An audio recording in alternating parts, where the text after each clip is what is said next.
Hey guys, आ गया है आपका होस्ट दोस्त नीरज लेकर के साथियों मैथ पेडागोजी के बहुत ही महत्वपूर्ण प्रश्नों को, जो कि साथियों आपके सीटेट के लिए बहुत ही महत्वपूर्ण है। फ्रेंड्स, ये प्रश्न आपके सीटेट जुलाई जो आपका 5 जुलाई को होने वाला है उसके लिए बहुत ही महत्वपूर्ण है, और ये जो है आपके पेपर में कई बार पूछे गए हैं। साथियों, चलते हैं और वीडियो को शुरू करते हैं। इससे पहले मैं सभी अपने भावी शिक्षकों और प्यारे भाइयों बहनों का स्वागत करना चाहूँगा। तो साथियों, चलते हैं और देखते हैं अपने जो है पहले प्रश्न को। फ्रेंड्स, इससे पहले आपसे रिक्वेस्ट है कि यदि आपने चैनल को सब्सक्राइब नहीं किया तो सब्सक्राइब कर लें और बेल बटन को दबा दें। ठीक है साथियों, देख लेते हैं सबसे पहला प्रश्न अपना क्या है। साथियों, प्रश्न नंबर पे नहीं जाएंगे, ठीक है।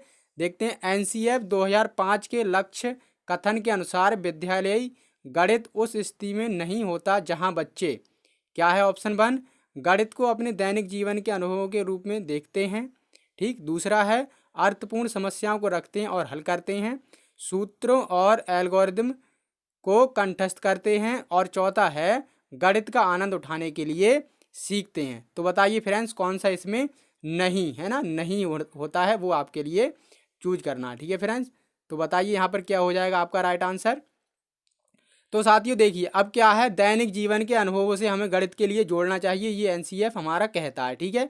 और क्या है, अर्थपूर्ण समस्याओं को रखते और हल करते हैं, ये भी जो है हमें एनसीएफ करने के लिए शिक्षकों के लिए ये कहता है ना। और क्या, सूत्रों के लिए कंठस्थ करना यानी रट्टाफिकेशन के लिए जो है एनसीएफ बिल्कुल ही मना करता है। ठीक है, तो यही क्या है हमारा इस स्थिति में क्या है, ये लक्ष्य नहीं होना चाहिए। ठीक है। और चौथा क्या है, बच्चे गणित का आनंद उठाएं, यानी क्या है अपने दैनिक जीवन से जोड़कर अपने जो है सीखें उसके लिए, है ना।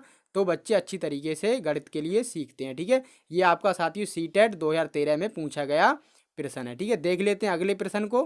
फ्रेंड्स, क्या है अगला प्रश्न, एनसीएफ 2005 के अनुसार विद्यालय में गणित शिक्षा का एक मुख्य उद्देश्य यह है। कौन सा उद्देश्य है, समस्या समाधान कौशल का विकास करना। दूसरा है, विश्लेषणात्मक योग्यता को पोषित करना। तीसरा है, बच्चे की चिंतन प्रक्रिया का गणितीकरण करना। और चौथा है, संख्या संबंधी कौशल का विकास करना। तो फ्रेंड्स बताइए, यहाँ पर ये बहुत ही बढ़िया प्रश्न है। ठीक है, देखते हैं साथियों क्या है, समस्या समाधान का कौशल विकास करना, है ना। क्या है, विद्यालय में गणित शिक्षा का मुख्य उद्देश्य। ठीक है, तो साथियों यानी समस्या समाधान कौशल यानी कि क्या है, सवालों को सॉल्व करना ही हमारा जो गणित का प्रारंभिक टारगेट नहीं होता है ना। और क्या, विश्लेषणात्मक योग्यता को पोषित करना, ये सही है। लेकिन क्या है, सबसे ज़्यादा प्रभावी विकल्प हम इसमें देखेंगे। मैंने आपको बताया साथियों पेडागोजी में किस तरीके से लगाते हैं, जड़ से शाखा का नियम, जो सबसे ज़्यादा प्रभावी होगा वो ही आपका जो है यहाँ पर राइट आंसर होगा। ठीक है। और साथियों गणित का हमारा टारगेट क्या है गणित सिखाने का, कि हम बच्चे की जो मानसिक क्षमता है, जो उसकी चिंतन है, तर्क करने की योग्यता है, उसका हम जो है विकास करें, है ना, गणित के माध्यम से। तो यहाँ पर देख रहे हैं आप, चिंतन प्रक्रिया का गणितीकरण करना, तो ये वाला विकल्प आपका जो है सबसे ज़्यादा प्रभावी है, और यही आपका यहाँ पर राइट आंसर है। ठीक है, चलते हैं साथियों अगले प्रश्न को देख लेते हैं। क्या है, प्रश्न नंबर अपना हो गया, आप जो है तीसरा प्रश्न पहुंच गए हैं अपने। ठीक है, क्या है, कक्षा 4 की ज्यामिति कक्षा में अध्यापक ने विद्यार्थियों को 30 डिग्री, 60 डिग्री और 90 डिग्री माप के कोणों की रचना व उनके विभाजन करने का प्रदर्शन किया।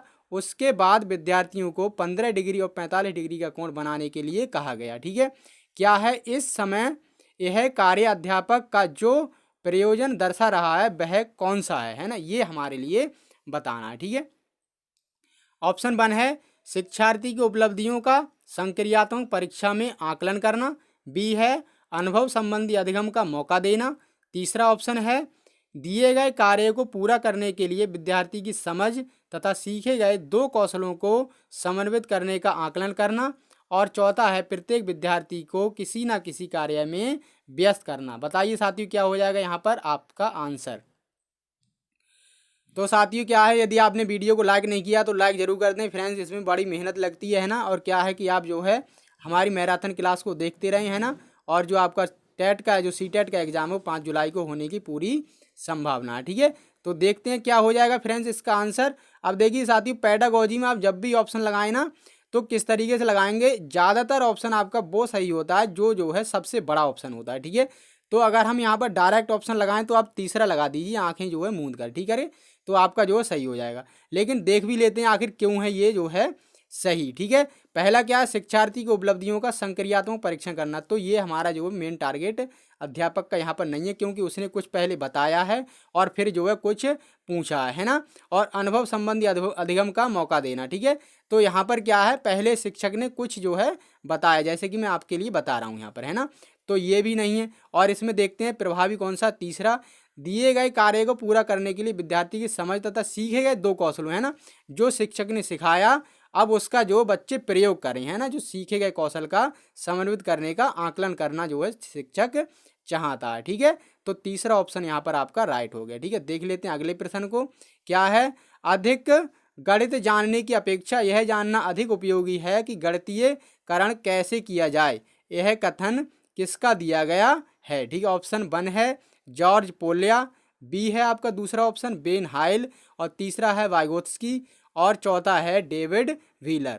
तो बताइए फ्रेंड्स क्या हो जाएगा यहाँ पर आपका राइट आंसर। तो साथियों यहाँ पर आपका राइट आंसर हो जाएगा ऑप्शन नंबर 4। ठीक है, तो आप इस कथन के लिए लिख लें, नोट कर लें और जो है याद कर लें। ठीक है साथियों, ये मैं बता दूं आपके लिए, ये PDF फॉर्मेट में प्राप्त करने के लिए आप हमारा टेलीग्राम चैनल ज्वाइन कर लें, जिसका लिंक आपको डिस्क्रिप्शन में मिल जाएगा। फ्रेंड्स तैयारी में लगे रहें, है ना, मस्त रहें। और क्या है, आप वैसे भी जो है काफ़ी होशियार पहले से ही हैं, क्योंकि आप क्या है, शिक्षक बनने वाले हैं सभी मेरे प्यारे भाई बहन। ठीक है, क्या है, पाठ्यचर्या रूपरेखा में गणित शिक्षा का स्थान 2 महत्वों पर है। वो कौन से जो है 2 स्थान है, वो आपके लिए ऑप्शन में चूज करने हैं। ठीक है, पहला है गणित की शिक्षा संक्रियात्मक परीक्षा में विद्यार्थियों के अंक सुधारने के लिए क्या कर सकती है, और उच्च कक्षाओं में यह विषयों का चुनाव करने में क्या सहायता कर सकती है। तो साथियों ये जो है यहाँ पर बताइए कौन सा हो जाएगा यहाँ राइट आंसर। देख लेते हैं अगले ऑप्शन को। ठीक है, एक ऑप्शन नीचे साथियों उसे भी हम पहले कर लेते हैं कवर। ठीक है, क्या है दूसरा, प्रत्येक बच्चे को विद्यालय में बनाए रखने के लिए गणित क्या कर सकता है और उन्हें आत्मनिर्भर बनाने के लिए कैसे सहायता कर सकता है। ठीक है, तीसरा है गणित की शिक्षा प्रत्येक बच्चे में संप्रेषण कौशल को कैसे सुधार सकती है और विद्यालय के बाद उन्हें कैसे रोजगार उपलब्ध करा सकती है। चौथा है गणित शिक्षा प्रत्येक विद्यार्थी के मस्तिष्क को कैसे संलग्न कर सकती है और यह विद्यार्थी की क्षमताओं को कैसे सुदृढ़ कर सकती है। ठीक है, अब साथ ही बताइए यहाँ पर क्या हो जाएगा राइट आंसर। ठीक है, तो देखते हैं सबसे पहले ऑप्शन को, संक्रियात्मक कह रहा है इसमें। ठीक है, परीक्षा में विद्यार्थी के अंक, यानी ये क्या कह रहा है कि बच्चे जो नंबर लेकर के आ जाए, है ना, यानी मार्कशीट लेकर के आ जाए। तो ये पहला टारगेट हमारा नहीं है ना, और ना ही ये राष्ट्रीय जो पाठ्यचर्या 2005 की है वो भी ये मना करती है। ठीक है, प्रत्येक बच्चे को विद्यालय में बनाए रखने के लिए, अब ये क्या है, यानी कि बच्चा बस विद्यालय आता रहे, ये हमारा टारगेट थोड़ा ही है ना, तो ये हमारा नहीं होगा। हालांकि इसमें आगे देख रहे हैं आप, आत्मनिर्भर बनाने की कैसे सहायता कर सकता है, तो ये हो सकता है, लेकिन आगे का अगर हम देखें तो ये जो है इसके लिए नेगेटिव कर रहा है। ठीक है, और हम कैसे काटते हैं पेडागोजी में, तो पेडागोजी में पहले नेगेटिव आंसर काट दो आप, और उसके बाद जो बचेगा वही आपका राइट आंसर हो जाता है। ठीक है, तीसरा देखते हैं, गणित की शिक्षा प्रत्येक बच्चे के संप्रेषण कौशल को, है ना, तो यहाँ पर कम्युनिकेशन की बात हो रही है जो कि मैथ का टारगेट नहीं होता है। ठीक है, और अगला क्या है, गणित शिक्षा प्रत्येक विद्यार्थी के मस्तिष्क को कैसे संलग्न करे। देखो साथी मैंने आपको बताया है ना, क्या है, हमारा गणित पढ़ाने का टारगेट होता है कि बच्चा चिंतन कैसे करे, उसके मस्तिष्क का विकास, है ना, वो तर्क कैसे करे और समझे कैसे, ये जो है गणित का मेन टारगेट होता है। ठीक है, तो यहाँ पर चौथा विकल्प आपका जो है सही हो जाएगा। ठीक है, चलते हैं साथियों अगले प्रश्न को देख लेते हैं। फ्रेंड्स आज इसमें हम क्या है, केवल 10 प्रश्नों के लिए डिस्कस करेंगे, जो कि बहुत ही महत्वपूर्ण है और आपकी जो है समझ में आएंगे। ठीक है, क्या है, जियोजेब्रा सॉफ्टवेयर की सहायता से शिक्षार्थी के द्वारा ज्यामिति की सभी अवधारणाओं को सीख सकते हैं। ठीक है, ऑप्शन 1 है आपका परिप्रेक्ष्य आधारित उपागम है ये, है ना, और क्या है, जो खाली स्थान है वहां पर ये जो है विकल्प आएगा आपका। ठीक है, परियोजना आधारित उपागम है, या फिर क्या है, व्याख्यान आधारित उपागम, या फिर खोज परक उपागम। ठीक है साथियों, तो जो हमारा होता है क्या, जियोजेब्रा सॉफ्टवेयर। ठीक है, इसकी सहायता से शिक्षार्थी की जो अवधारणा बनती है वो बनती है खोज परक उपागम। ठीक है, तो आप साथियों याद रख लें, इसके लिए हो सकता है ये प्रश्न आपका पूछ लिया जाए। ठीक है, देख लेते हैं अगले प्रश्न को। क्या है अगला प्रश्न, कि विद्यालय स्तर पर गणित शिक्षा में शिक्षार्थी की असफलता का एक मुख्य कारण यह है कि हमारी आकलन प्रक्रिया कैसी है, वो ऑप्शन आपके लिए चूज करना। ठीक है, क्या है, जेंडर संबंधी पक्षपात करती है और लड़कों के रुचि क्षेत्रों के संदर्भ में प्रासंगिक समस्याएं पूछती है। ठीक है, क्या है अगला, अपनी प्रकृति में अधिक विषयनिष्ठ है और वस्तुनिष्ठ प्रकार के प्रश्न जो है कम होते हैं और या फिर जो है बिल्कुल ही शामिल नहीं होते। ठीक है, अगला क्या है, योगात्मक आकलन की अपेक्षा रूपात्मक आकलन पर अधिक बल देती है। और चौथा है, योग्यताओं के गणितीकरण की अपेक्षा प्रक्रमण संबंधी ज्ञान के परीक्षण पर बल देती है। ठीक है साथियों, तो यहाँ पर आपका राइट आंसर क्या हो जाएगा, देखिए अब क्या है, विद्यालय स्तर पर गणित में शिक्षार्थियों की असफलता का मुख्य कारण कौन सा है वो हमारे लिए बताना है। ठीक है, तो जेंडर संबंधी की यहाँ पर क्या है, कोई भी बात नहीं है, यानी कि या ये तो साथियों बिल्कुल ही गलत है ना, क्या है कि लड़के लड़कियां जो है समान रूप से सीखते हैं, है ना, दोनों के लिए हमें बराबर जो है मान्यता देनी चाहिए। ठीक है, अगला क्या है, अपनी प्रकृति में अधिक विषयनिष्ठ हैं और क्या है, वस्तुनिष्ठ प्रकार के प्रश्न बहुत कम होते हैं, तो ये गलत है, वस्तुनिष्ठ प्रकार के प्रश्न जो रखे जाते हैं, है ना। और अगला क्या है, योगात्मक आकलन की अपेक्षा रूपात्मक आकलन पर अधिक बल देते हैं। साथियों अगर ये ऐसा अगर होता है ना, तो क्या है, तो बच्चे असफल ही नहीं होते, है ना। लेकिन हमें क्या है, ऐसा कारण देखना है जो असफलता का कारण है। ठीक है, तो हमारा असफलता का कारण क्या है बच्चों का, कि योग्यताओं के गणितीकरण की अपेक्षा प्रक्रमण, यानी कि क्या है, हम बच्चा जो है क्या सीख कर के आए, उसने कॉपी में क्या लिखा है उसका जो है हम ध्यान रखते हैं केवल, और ये ध्यान नहीं रखते कि बच्चा का जो मानसिक स्तर है वो क्या है, और बच्चे की जो है जो अपना उसका कौशल है उसका हम जो है कोई भी ध्यान नहीं रखते। ठीक है, तो चौथा जो है ये एक कारण है बच्चों की असफलता का। ठीक है, चौथा आपका यहाँ पर राइट आंसर हो जाएगा। ठीक है, देख लेते हैं अगले प्रश्न को, एक शिक्षिका शिक्षार्थियों से पत्तियों को एकत्र करने और समिति पैटर्न की पहचान करने के लिए कहती है, यह कार्य शिक्षिका के कौन से प्रयास को दर्शाता है, ये आपके लिए बताना है। ठीक है, अंतरा विषयक उपागम संबंधी, दूसरा है शिक्षार्थियों में सृजनात्मकता का विकास करने संबंधी, तीसरा है गणितीय संप्रेषण में सुधार करने संबंधी, और चौथा है वास्तविक जीवन की गणितीय अवधारणाओं के साथ जोड़ने संबंधी। देखिए साथियों क्या हो जाएगा आपका यहाँ पर राइट आंसर, तो देखते हैं फ्रेंड्स, देखिए यहाँ पर सम्मित पैटर्न यानी और है क्या साथियों, पत्तियों की बात हो रही है ना। अब देखिए पत्तियाँ क्या हैं, पत्तियाँ बच्चे देखते हैं अपने जीवन में, अपने जो है दैनिक दिनचर्या जो बच्चों की होती है उसमें जो है बच्चे उसके लिए देखते हैं, यानी वास्तविक जीवन से सीधा सीधा संबंध करने की जो है शिक्षिका कोशिश कर रही है ना, बिल्कुल ही जो है चौथा विकल्प सही हो जाएगा। ठीक है, तो आपने लगा दिया होगा यहाँ पर, चौथा जो है आपका राइट आंसर हो जाएगा। देख लेते हैं साथियों अगले प्रश्न को, क्या है हमारा अगला प्रश्न, कक्षा में गणित की भाषा विकसित करने के लिए 4 चरण इस प्रकार हैं। ठीक है, क्या है, पहला ऑप्शन प्रतिदिन की भाषा, गणितीय परिस्थिति की भाषा, गणित की समस्या को हल करने की भाषा, और क्या है प्रतीकात्मक भाषा। ठीक है, प्रतिदिन की भाषा अगला ऑप्शन में है, और प्रतीकात्मक यानी कि साथियों क्या है आपके लिए जो क्रम यहाँ पर बताना है। ठीक है, तो साथियों आप इसे याद रख लें। ठीक है, मैं आपके लिए बता देता हूँ, और ये प्रश्न आपका सीटेट आप देख रहे हैं 2014 में पूछा गया है, तो हो सकता है फिर से आपका जो रिपीट हो जाए, है ना। और ये प्रश्न जो कई बार रिपीट वैसे भी हुए हैं। ठीक है, तो यहाँ पर आपका 1 ऑप्शन जो है याद कर लेना आप, जो है सही है ना। क्या है, प्रतिदिन की भाषा, यानी बच्चों के जो दैनिक जीवन से है उसे पहले जोड़ेंगे, उसके बाद गणितीय जो परिस्थितियाँ हैं जिनका हमें जो है आकलन करना है उसके लिए, और फिर गणितीय जो समस्याएँ हैं, है ना, जो है क्वेश्चन होते हैं उनके लिए हम हल कराएंगे, और उसके बाद में एक बच्चों का जो है कॉन्सेप्ट बनाएंगे। ये जो है इस तरीके से क्रम हमारा होना चाहिए, और बिल्कुल ही ये जो है सही भी है ना, पहला ऑप्शन राइट हो जाएगा। ठीक है, देख लेते हैं अगले प्रश्न को, क्या है, कक्षा 6 की पाठ्य पुस्तक के निम्नलिखित प्रश्न को पढ़िए, क्या है, पूर्णांकों का ऐसा युग्म लिखिए जिसका योगफल एक ऋणात्मक पूर्णांक है।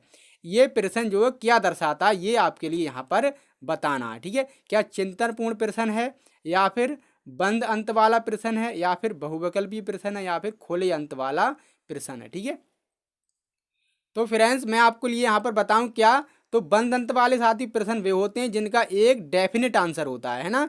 जैसे कि मैं आपसे बोल दूं कि उत्तर प्रदेश की राजधानी बताइए, तो आप इसका बता देंगे, बिल्कुल ही एक जो है इफेक्टिव आंसर आप यहाँ पर बताएंगे। लेकिन मैं आपसे बोलूं कि आप जो है उत्तर प्रदेश के बारे में बताइए, तो आप क्या है कई जो है पक्षों पर ध्यान देंगे, यानी कि कई जो है आपके आंसर हो सकती है ना। तो ये कैसा हुआ, खुले अंत वाला प्रश्न हुआ। ठीक है, अब यहाँ पर क्या है, पूर्णांकों का ऐसा युग्म लिखिए जिसका जो है योगफल ऋणात्मक हो। ठीक है, तो साथियों पूर्णांक मैंने आपको पढ़ा रखे हैं कौन से होते हैं, कोई भी संख्या है ना जो है नेगेटिव पॉजिटिव हो और जो पॉइंट में ना हो वो सभी पूर्णांक होंगे, ठीक है। अब यानी कि बच्चा इसमें कोई से भी नेगेटिव नंबर ले सकता है, जैसे उसने -1 ले लिया है ना, और -2 ले लिया, 3 ले लिया, -5 ले लिया, तो उसका कुछ और आ जाएगा है ना योगफल और नेगेटिव आ जाएगा। अब दूसरा बच्चे ने क्या करा, उसने ले लिया -2, -6, -9 या फिर 10 है ना, ये वाले नंबर ले लिए, यानी सबके आंसर यहाँ पर अलग अलग मिलेंगे। तो ये क्या हो जाएगा, खुले अंत वाला एक प्रश्न जो है हो जाएगा, चौथा विकल्प आपका यहाँ पर राइट आंसर हो जाएगा, ठीक है। देख लेते हैं साथियों अगले प्रश्न को, जिसका जो है साथियों आपको देना है आंसर कमेंट बॉक्स में, ठीक है। क्या है, गणितीय उपकरण उल्लेख करते हैं, क्या उल्लेख करते हैं, यानी कौन से जो है गणितीय उपकरण हैं, ठीक है। पहला ऑप्शन है परिकलन यंत्र जैसे कि कैलकुलेटर, रेखक जैसे कि रूलर, मापन वाला फीता जैसे कि टेप, चांदा है ना, कोण मापक जिसके लिए बोलते हैं, प्रकार जिसके लिए हम कंपास भी बोलते हैं, आदि, ठीक है। तो इसमें से आपके लिए ये बताना कि कौन से गणितीय उपकरण हैं, ठीक है। विकल्प अगला कौन सा है, सूत्रों और संपत्तियों पर आधारित चार्ट, ग्राफ पेपर, बिंदु सीट है ना इत्यादि। और क्या है अगला, सभी प्रकार की सामग्री जिनमें समाविष्ट हैं भाषा, लिखित संकेत, अर्थपूर्ण निर्देश जो कि उद्देश्यों को स्थापित कर सकें। और चौथा है भौतिक पदार्थ जैसे जियो ज्यामिति है ना, बोर्ड या फिर त्रिविम या फिर इनके लिए 3D बोलते हैं हम, मॉडल या फिर घनीय जो है छड़ें, ठीक है। तो ये आपका जो है आंसर आपको कमेंट बॉक्स में देना है इसका। तो साथियों उम्मीद करते हैं आपके लिए प्रश्न पसंद आए होंगे, ठीक है। तैयारी में साथियों लगे रहें और मस्त रहें, आप जो है व्यस्त रहें। मिलते हैं साथियों अगले वीडियो में, तब तक के लिए मुझे नीरज को इजाज़त दीजिए। धन्यवाद साथियों।